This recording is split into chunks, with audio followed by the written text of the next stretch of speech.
السلام عليكم ورحمة الله وبركاته. الحمد لله وكفى والسلام على عباده الذين اصطفى وعلى آله وأصحابه أهل الصدق والوفاء أما بعد.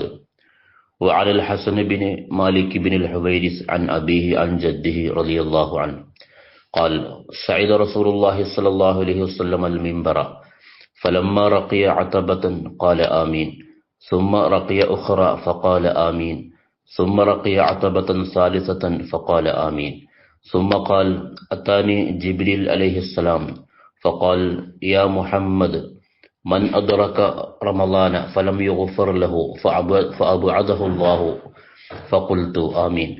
قال: ومن أدرك والديه أو أحدهما فدخل النار فأبعده الله، فقلت آمين. قال: ومن ذكرت عنده فلم يصلي عليك فأبعده الله، فقلت آمين. റവാഹു ഇബ്നു ഹിബ്ബാൻ. മുത്തനബി സല്ലല്ലാഹു അലൈഹി വസല്ലം തങ്ങൾ മിമ്പറിൽ കയറിയപ്പോൾ അവിടുന്ന് മിമ്പറിലെ ഓരോ പടിയിലും വെച്ചുകൊണ്ട് ഓരോ ആമീൻ പറഞ്ഞു 3 പ്രാവശ്യമായി.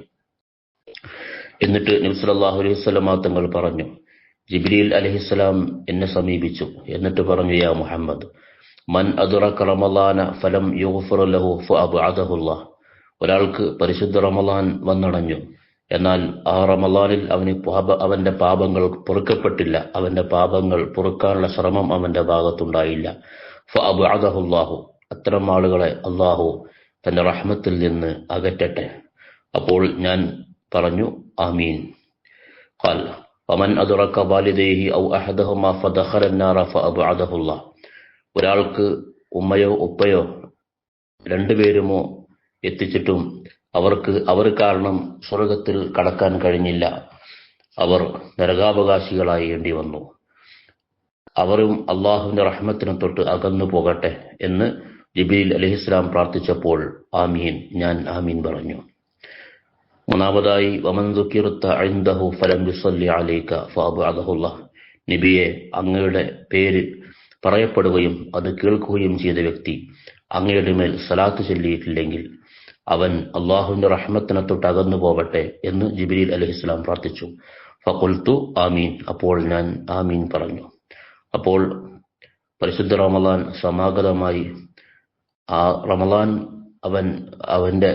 അള്ളാഹുവിന്റെ തൃപ്തി കരസ്ഥമാക്കുന്നതിൽ പരാജയപ്പെട്ടാൽ, തന്റെ പാപം പൊറുക്കുന്നതിൽ അവൻ പരാജയപ്പെട്ടാൽ അവൻ അള്ളാഹുവിന്റെ റഹ്മത്തിൽ നിന്ന് അകന്നവനാണ്. അതുപോലെ മാതാപിതാക്കളെ വെറുപ്പിച്ചു അവർക്ക് ഖിദ്മത്ത് ചെയ്തുകൊണ്ട് സ്വർഗം നേടാൻ സാധിച്ചിട്ടില്ലെങ്കിലും അവൻ നരകാവകാശിയാണ്, അവന് അള്ളാഹുവിന്റെ റഹ്മത്തിനെ തൊട്ട് അവൻ അകന്നവനാണ്. നബി സല്ലല്ലാഹു അലൈഹി വസല്ലം തങ്ങളുടെ പേര് കേൾക്കുന്ന സമയത്ത് സ്വലാത്ത് ചൊല്ലാനുള്ള സന്മനസ്സുണ്ടായിട്ടില്ലെങ്കിലും അത്തരം ആളുകളും അള്ളാഹുവിന്റെ റഹ്മത്തിൽ നിന്ന് ഏറെ അകലെയാണ് എന്ന് ഈ ഹദീസിലൂടെ നബി സല്ലല്ലാഹു അലൈഹി വസല്ലം പഠിപ്പിക്കുന്നു. മഅദല്ലാഹ്.